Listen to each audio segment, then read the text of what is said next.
এত কিছু হয়ে যাওয়ার পরও ডিভোর্স, সেই দিন সেই রাত সেই অনুভূতি সব কি মিথ্যে ছিল তাহলে? আমি কখনো স্ত্রীর দাবি নিয়ে ওনার সামনে গিয়েছি? উনি আমার সংস্পর্শে এসেছেন, আমাকে পাগল করেছেন, তাহলে এখন এসব কেন?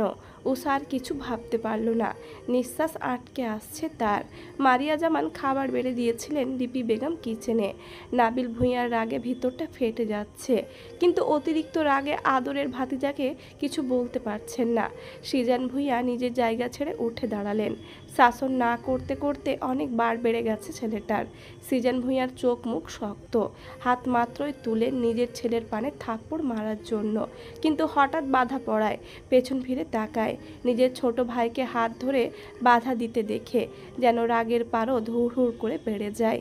এ কি ভাইজান, এত বড় ছেলের গায়ে হাত তুলছেন, যার হাজারো অপরাধ আপনি ক্ষমা করে দিয়েছেন, কখনো গায়ে হাত তুলেননি, আর সেই ছেলের গায়ে আমার মেয়ের জন্য হাত তুলবেন? আমার মেয়ে কোনো ফেলনা না, ওর বাবা এখনো বেঁচে আছে। জোর করে কি সংসার হয়? ডিভোর্স হোক, এটাই ভালো। আমরা সবাই চাই ডিভোর্স হোক। আমাদেরও ভুল আছে, বিয়ের সময় আমরাও সাগরের অনুভূতিকে পাত্তা দিইনি।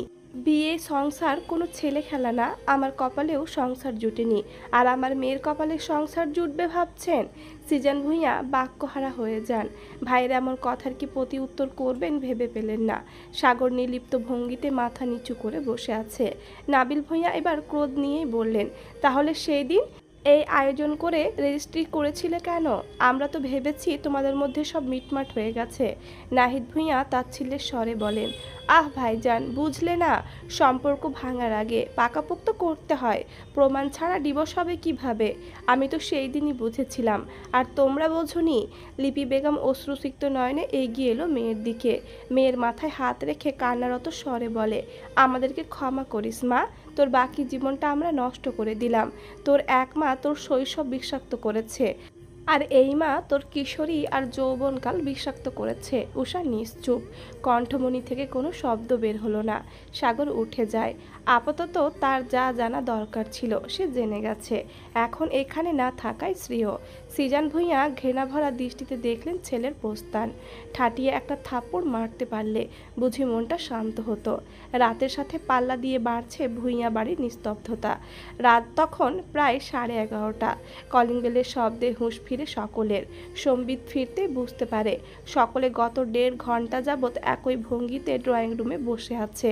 কাউকে নড়তে না দেখে লিজা বেগম এগিয়ে গিয়ে দরজা খুলে দেন।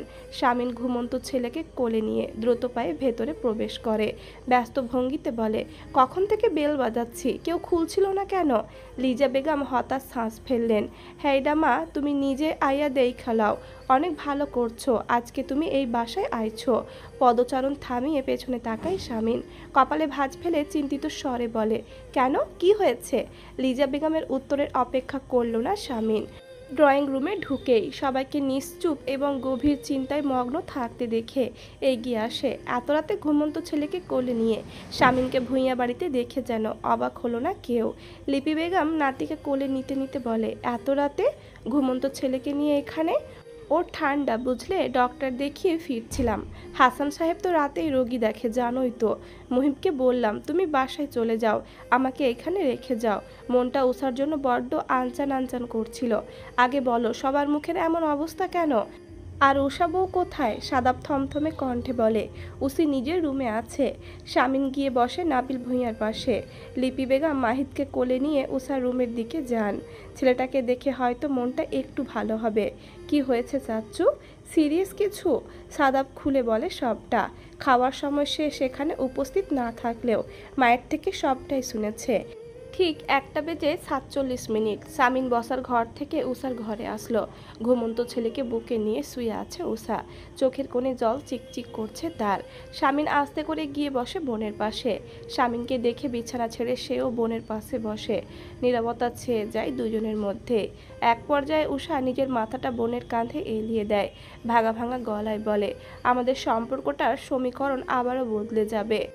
গতবার যখন নতুন সম্পর্ক গড়ে ওঠে তখন জল ছিল আনন্দের, আর এখন বিষাদ, নাকি নিজের অবস্থান হারিয়ে ফেলার জল বুঝে পাচ্ছি না। শামিন চুপ রয় বোনের কথায়। নিজেরও যে ঠোঁট ভেঙে কান্না আসছে। উষা কিছুক্ষণ চুপ থেকে বলে, নিজের অবস্থান কিসের আপু? ওই অবস্থানটা তো কখনো আমার ছিল না, শুধুমাত্র নামমাত্র অবস্থান। স্বামী নিশ্চুপ, কথা বলতে পারছে না, সমবেদনা দেওয়ার মতো মুখ নেই। কি বলবে, কি বোঝাবে? আদৌ উষা এ বাড়িতে থাকবে? উষা আবারও ধরা গলায় বলে, আচ্ছা আপু বলো তো, আমার মায়ের কর্মকাণ্ডের পেছনে আমার কি কোনো হাত আছে? তোমার ভাই কি আমার বাবার অবস্থা দেখেনি? সে কি আমাকে চিনে না, জানে না আমি কেমন? আর সাগর ভাই যদি এখন এমন একটা সিদ্ধান্ত নেবেনি, তাহলে প্রতিবার সুযোগ পেলেই আমার কাছে এসেছে কেন? সেই দিনের বলা কথাগুলো মিথ্যে হয়ে গেল। সাগর ভাইকে ভালোবাসি বলে হারিয়ে ফেলার ভয় পেতাম।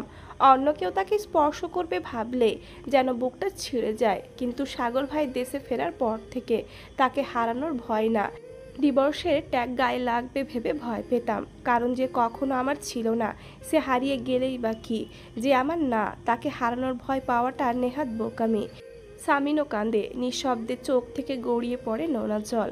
তার ছোট্ট বোনটা এতটা অবুঝ না, বুঝে অনেক। বোনের দিকে তাকানোরও যেন সাহস পায় না। সাগর সবে এসেছিল উষার সাথে দরকারি কথা বলতে। সে জানে না স্বামীন এসেছে, তাকে কেউ জানায়নি। আর না সাগর জানতে চেয়েছে। তবে স্বামীনকে আর উষাকে কথা বলতে দেখে থেমে যায় দরজার কাছে। শুনে যায় ভগ্ন হৃদয়ের আহাজারি। মানুষ আসলে এমনই, সত্যিকারের ভালোবাসা পেয়ে গেলে তুচ্ছ তাচ্ছিল্য করা শুরু করে। তুমিই বলো, এত এত তিক্ততার পর কি কখনো আমাদের সম্পর্কটা মধুর হতো? আর যাই হোক, তিক্ততা নিয়ে সংসার করা যায় না। আমাকে করা অপমানগুলো কি আমি ভুলে যেতাম? আমি ঠিকই সাগর ভাইয়ের থেকে প্রতিশোধ নিতে চাইতাম। আমাকে দেওয়া কষ্টের শাস্তি একটু হলেও তাকে বোঝাতাম। তার থেকে বরং ডিভোর্সই ভালো। দুইজনের প্রতি সম্মান রেখে ডিভোর্স হয়ে যাওয়াটাই ভালো। কথা শেষ করে উষা বোনের কান থেকে নিজের মাথা তুলে বোনের দিকে অশ্রুসিক্ত নয়নে তাকিয়ে ঠোঁটের কোণে ফিজেল হাসি ফুটিয়ে বলে, ভয় পেও না তোমরা। এবার আর আমরা বাবা মেয়ে এমন কিছু করব না যাতে তোমরা সমাজে মুখ না দেখাতে পারো। ডিভোর্স আমরা কোর্টে গিয়ে দিব। কালই এই বাড়ি ছেড়ে চলে যাব আমরা। তোমাদেরকে আর সমস্যায় ফেলতে চাই না। তোমরাও আমাদের জন্য জাহান্নামের আযাব ভোগ করেছো। নিরপরাধ মানুষ হয়ে এই পরিবারের মানুষ কেন তিক্ততা সহ্য করবে? স্বামীন চট করে বোনের মুখ চেপে ধরে, গলা ভাঙা কান্নায় নিম্নজিত হয়ে শুধু আওড়ায়, এমন কথা বলিস না উষা বউ। আমার দম বন্ধ হয়ে আসে। তারপর বোনকে জড়িয়ে ধরে কান্নায় ভেঙে পড়ে। তোরা কোথাও যাবি না, কোথাও না। এ বাড়িতে যতটুকু অধিকার সাগরের আছে, ঠিক ততটুকু অধিকার তোরও আছে। উষার মুখে এমন কথা শুনে সাগরের বুকটা মোচড় দিয়ে ওঠে। এ কথা শুনে বুকটা কেমন খালি খালি হয়ে গেছে। এই মেয়েটা তার আশেপাশে না থাকলে না জানি কি হবে। গালে উষ্ণতা অনুভব করতে হুঁশ ফিরে সাগরের। কখন চোখে জমে থাকা জল গড়িয়ে পড়েছে সে নিজেও জানে না। ডান হাত উঁচিয়ে চোখের জল মুছে সাগর। সে আর এখানে দাঁড়িয়ে থাকতে পারে না। পেছন ঘুরে ছোট চাচুর ঘরে যেতে হবে। পেছন ঘুরতেই মারিয়া জামানকে দেখে, থেমে যায় সাগর। মারিয়া জামানও যে এই সময়ে সাগরকে এখানে দেখে অবাক হয়নি তা নয়। চাচি আমার দিকে এগিয়ে যায় সাগর। চাচি আমার হাত দুটি নিজের হাতের আঁচলে নিয়ে অশ্রুসিক্ত নয়নে আবদারের স্বরে বলে, আমার সাথে ছোট আব্বুর ঘরে যাবে চাচি আম্মা? ব্যাস এইটুকু কথাতেই যেন মারিয়া জামানের ভেতরটা উথলে উঠল। ছেলের মুখের দিকে তাকিয়ে ভাবে, এটা তো সেই দিন সেই ছোট্ট সাগর, যখন ছোট আব্বু করে করে জান যেত তার। এক নজর নাহিদ ভূঁইয়াকে না দেখলে সবার কাছে বায়না ধরতো, আমাকে ছোট আব্বুর কাছে নিয়ে যাবে। আমার ছোট আব্বু কই? মানুষ সাগরকে সিজান ভূঁইয়ার ছেলে কম, নাহিদ ভূঁইয়ার ছেলে বলে বেশি জানতো, চিনতো। তাদের বিয়ের পর থেকে সাগর আর ছোট আব্বু বলে ডাকেনি। এত দিন পর ছেলের মুখে এই ডাক শুনে মনটা যেন প্রশান্তিতে ভরে যায় মারিয়া জামানের। মারিয়া জামান ছলছল নেত্রে তাকায় ছেলের পানে। ছেলের হাত নিজের গালের সাথে চেপে ধরে বলে, চল বাবু, তোকে তোর ছোট আব্বুর ঘরে নিয়ে আসি। সাদাব উষার ঘরের দিকে আসছিল। মার বড় ভাইকে দাঁড়িয়ে থাকতে দেখে নিজেও দাঁড়িয়ে যায়। সাগর সাদাপের দিকেও তাকায় শীতল দৃষ্টিতে। চাচি আম্মা আর আমার সাথে ছোট আব্বুর ঘরে যাবি সাদ? সাদাব খুশি হয় ভাইকে আগের রূপে দেখে। ভালো কিছুই হবে হয়তো। তারপর তিনজনে মিলে নাহিদ ভূঁইয়ার ঘর দিকে পা বাড়ায়। নাহিদ ভূঁইয়ার চোখে ঘুম নেই, কেবলই বসার ঘর থেকে নিজের ঘরে ফিরেছেন। ভেতরটা অস্থিরতায় ছেয়ে আছে। বালিশে মাথা ঠেকিয়ে এক হাত কপালে রেখে শুয়ে আছেন তিনি। হঠাৎ দরজা খোলার শব্দে হাত সরিয়ে চোখ তুলে তাকায় সেদিকে। ভেবেছেন উষা নয়তো বড় ভাইজান আসবে, কিন্তু সাগরকে আর মারিয়া জামান সহ সাদাবকে দাঁড়িয়ে থাকতে দেখে কিছুটা না, অনেকটাই অবাক হন তিনি। তার থেকেও বেশি অবাক হন যখন সাগর বলে, ভেতরে আসবো ছোট আব্বু? নাহিদ ভূঁইয়া চমকায়, তড়াক করে উঠে বসেন বিছানায়। বিস্ময়ে কিংকর্তব্যে বিমূঢ় হয়ে থাকা নাহিদ ভূঁইয়া ভুলেই গেলেন ছেলেকে অনুমতি দেওয়ার কথা। কিছু পল কাটে এইভাবেই। তারপর ঠোঁটের কোণে সুখের এক চিলতে হাসি ফুটিয়ে বলে, আয় বাবা, ভেতরে আয়। সাগর আগায়, সাথে মারিয়া জামান আর সাদাপও এগিয়ে যায়। সাগর নাহিদ ভূঁইয়ার কাছে গিয়ে বসে পড়ে ফ্লোরে, ছোট আব্বুর পায়ের কাছে। পায়ের সাথে মাথা ঠেকিয়ে সাগর বলে, আমার মাথায় একটু হাত বুলিয়ে দিবে ছোট আব্বু? নাহিদ ভূঁইয়ার চোখে জল, তিনি কাঁদছেন। কিসের কান্না এটা? হারানোর নাকি নতুন কিছু ফিরে পাওয়ার, সেটা তিনি বুঝলেন না। কাপা কাপা হাতে সাগরের চুলের ভাঁজে নিজের হাত ডোবায় নাহিদ ভূঁইয়া। মারিয়া জামান আর সাদাব চোখ ভরে দেখে সেই দৃশ্য। সাগর সবেই নিজের ঘরে ফিরেছে। নাহিদ ভূঁইয়া অনেক জোর করেছিলেন আজকে তার সাথেই থেকে যেতে, কিন্তু সাগর থাকেনি। ছোট আব্বুকে অসুস্থ লাগছে, ঘুম দরকার, তাই ঘুম পাড়িয়ে সবেমাত্র নিজের রুমে আসে সাগর। বিছানায় চোখ বন্ধ করে পড়ে থাকলেও চোখে ঘুম নেই সাগরের। একবার উষার সাথে কথা বলতে পারলে ভাল লাগতো, কিন্তু স্বামীন আছে সেখানে, গেলে সাগরের নিজেরই বিপদ। সময় যায় কিন্তু সাগরের ঘুম আসে না। কিছুক্ষণ পরেই চারদিক থেকে আজানের ধ্বনি ভেসে আসছে, আর একটু পরেই আলো ফুটতে শুরু করবে। সাগর বিছানা ছেড়ে উঠে বসে। এতদিনে মনটা হালকা লাগছে তার। নামাজ পড়ে একেবারে ঘুমানোর কথা ভেবে উঠে যায় সাগর। অজু করে এসে নামাজ পড়ে নেয় ঘরেই। বাবা চাচ্চুরা সবাই ঘুমিয়েছে, এখন আর না ডাকায় শ্রেয়। কিছুক্ষণ পর ডেকে দিবে ভেবে আবারও শুয়ে পড়ে সাগর। মিনিট কয়েক পেরোতে ভেসে আসে গণবিদারীর চিৎকার। সাগর চোখ খুলে উঠে বসে, ঘরের চারদিকে নজর বুলিয়ে বুঝতে চায় শব্দের উৎস।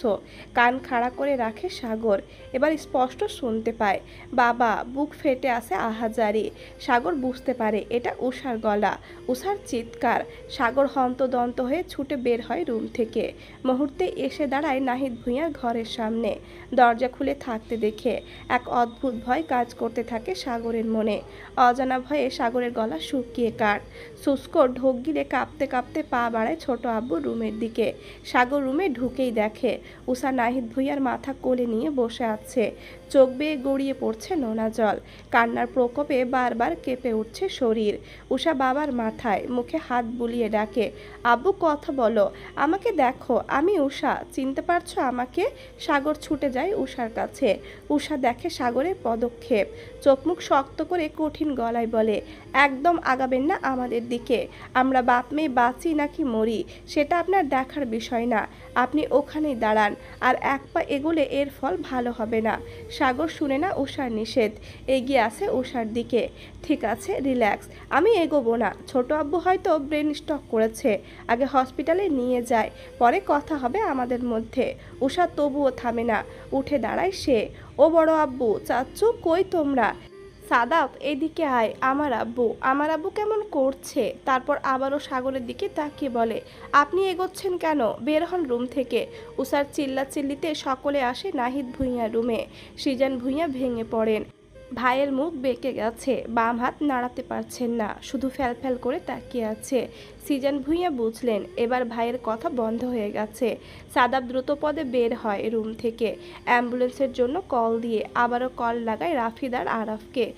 জলদি হসপিটালে আসার কথা আর ফুপুকে এখনই কিছু না জানানোর কথা বলে কল কাটে সাদাব। রাফিদার আরাফ আজকে ফুপির জোরাজুরিতে খানবাড়িতেই থেকে যায়। অ্যাম্বুলেন্স আসতেই নাহিদ ভূঁইয়াকে নিয়ে যাওয়া হয় হসপিটালে। এদিকে নাবিলা ভূঁইয়াকে আর সোহেব খানকে প্রাইভেট কারে নিয়ে আসার দায়িত্ব দেয় নেহাল আর আলিফকে। বাসায় থেকে যায় আরিশা আর তুবা। অবশেষে আরিশাকেও সঙ্গে নিয়ে নেয় মাকে দেখে রাখার জন্য। হার্টের রোগী নাবিলা ভূঁইয়া। আরাফ আর রাফির দিক বিদিক ভুলে বাইক নিয়ে ছুটে যায় হসপিটালের উদ্দেশ্যে। ব্যাস, কি হওয়ার কথা ছিল আর কি হচ্ছে। মুহূর্তে ভূঁইয়া বাড়ির শোকে ছেয়ে যায়। এই নিয়ে দুইবার ব্রেন স্ট্রোক করলেন নাহিদ ভূঁইয়া। ব্যাপারটা ক্রিটিক্যাল অনেক। সাগর ভগ্ন হৃদয়ে বসে আছে কেবিনের বাইরে, বাকিদের থেকে কিছুটা দূরে। যখন ছোট আব্বুর সাথে কথা বলেছিল তখন মানুষটা ভালো ছিল, হাসি খুশি ছিল। আর এখন নিথর দেহ নিয়ে পড়ে আছে হসপিটালের বেডে। অদূরে স্বামীনের কাঁধে মাথা রেখে কাঁদছে উষা। বাবাকে নামাজের জন্য ডাকতে এসেছিল উষা। দরজায় নক করেও যখন সাড়া পায়নি তখন নিজেই পা চালিয়ে রুমে আসে। বাবাকে এভাবে পড়ে থাকতে দেখে আঁতকে ওঠে উষা, ছুটতে যায় বাবার কাছে। ডক্টর কেবিন থেকে বের হয়ে সাগর আর আরাফকে ডক্টরের সাথে কেবিনে আসতে বললেন। যেহেতু চেনা জানা ডক্টর তাই খুব একটা সমস্যা হয়নি তাদের। আরাফ আর সাগর গেল ডক্টরের পিছু পিছু। অমনি উষা বাধা দেয়, আপনি যাবেন না, আপনি আমার বাবার ব্যাপারে জড়াবেন না। ও ভাইজান, আমি যাব, আমাকে নিয়ে যাও। আরাফ কাঁদতে কাঁদতে প্রায় অসুস্থ হয়ে যাওয়া আদরের বোনকে দেখল, 2 কদম এগিয়ে বোনের বাহু জড়িয়ে ধরে বলল, ভাইজানের প্রতি বিশ্বাস আছে না? আমি আসি। আর ভাইয়া ভেতরে যাবে না, বাইরেই থাকবে। উষা বুঝল। ভাইয়ের কথায় ছোট বাচ্চার ন্যায় বসে পড়ল বোনের পাশে। যাওয়ার অনুমতি দিয়ে বসে রইল নিশ্চুপ। নাবিলা ভূঁইয়ারা এখনো হসপিটালে পৌঁছায়নি। ডক্টরের কেবিনে ঢুকতেই ডক্টর সুজন হাসান অনুমতি দিলেন বসার। তারপর রাজভারী কণ্ঠে বললেন, আপনাদের রোগীর অবস্থা একটু বেশি ক্রিটিক্যাল, কথা বন্ধ হয়ে গেছে এবং চেতনা শক্তিও নেই। কাউকে আপাতত চিনতে পারবেন না। আপনারা আল্লাহর ওপর ভরসা রাখুন। আল্লাহ যদি সহায় হন, সুস্থ হবেন। বাম হাত পাও নাড়াতে পারছেন না, উনি প্যারালাইজড হয়ে গেছেন। এই রোগের চিকিৎসা ধৈর্য ধরে করতে হয়, জানেন তো। সাগর মাথা নিচু করে মাথা নাড়ায়। বিষাক্ত অতীত চোখে ভেসে উঠছে তার। আরাফ চিন্তিত গলায় শোধালো, এখন আবার হঠাৎ এমন হওয়ার কারণ কি? অতিরিক্ত চিন্তার জন্য। ভূঁইয়া বাড়িতে সন্ধ্যার পর থেকে ঘটে যাওয়া ঘটনা সম্পর্কে রাফিদার আরাফ অবগত না। যদি রাফিদ জানতো, সাগরের মাথাটাই ফাটিয়ে দিত। ডক্টর সুজন হাসান চিন্তিত হয়ে বললেন, অনেক বেশি চিন্তাও না, আবার চিন্তা নেই বললেও না। উনি মেবি গত সপ্তাহ খানেক ধরে প্রেশারের ওষুধ নিচ্ছেন না, আর তাই এই অবস্থা। সাগর আর আরাফ চিন্তিত হলো। ছোটনের বিয়েতে গেল, থাকলো 2-3 দিন, ফিরে এসেও চাপ গেছে অনেক। ডক্টরের সাথে কথা শেষ করে বের হয় সাগর আর আরাফ। এগিয়ে যায় পরিবারের দিকে। এতক্ষণে নাবিলা ভূঁইয়া পৌঁছে গেছেন হসপিটালে। সাদাবকে এক কোণে দেওয়ালে ঠেস ধরে দাঁড়িয়ে থাকতে দেখে আরিসা এগিয়ে যায় সাদাবের দিকে। এখানে সবাই বেদনায় জর্জরিত, কিছু বলার মতো অবস্থায় নেই কেউ। সাদাবকে কিছু জিজ্ঞেস করলে হয়তো উত্তর দিবে। আরিসা এগিয়ে গিয়ে হাত রাখলো সাদাবের বাহুতে। শরীরে অন্য কারো স্পর্শ অনুভব করে পাশ ফিরে তাকায় সাদাব। আরিসাকে দেখে মুখের ভাবভঙ্গির পরিবর্তন হয়নি। ছোট মামার এই অবস্থা কি করে হলো সাদাব? সাদাব উত্তর করল না। আরিসা ভেবেছিল এবার অন্তত কথা বলবে সাদাব, কিন্তু এবারও হতাশ। প্রায় মিনিট 2 ওভাবেই দাঁড়িয়ে রইল দুজন। সাদাব না মুখে কিছু বলল আর না তার শরীর ভঙ্গির পরিবর্তন হলো। সাগর এসে দাঁড়াতে সবাই ছুটে যায় সাগরের দিকে। সাদাবও এগিয়ে যায়। আরিসা তপ্ত নিঃশ্বাস ফেলে ঠায় দাঁড়িয়ে থাকে। নাবিলা ভূঁইয়া আদরের ছোট ভাইয়ের শোকে অচেতন প্রায়।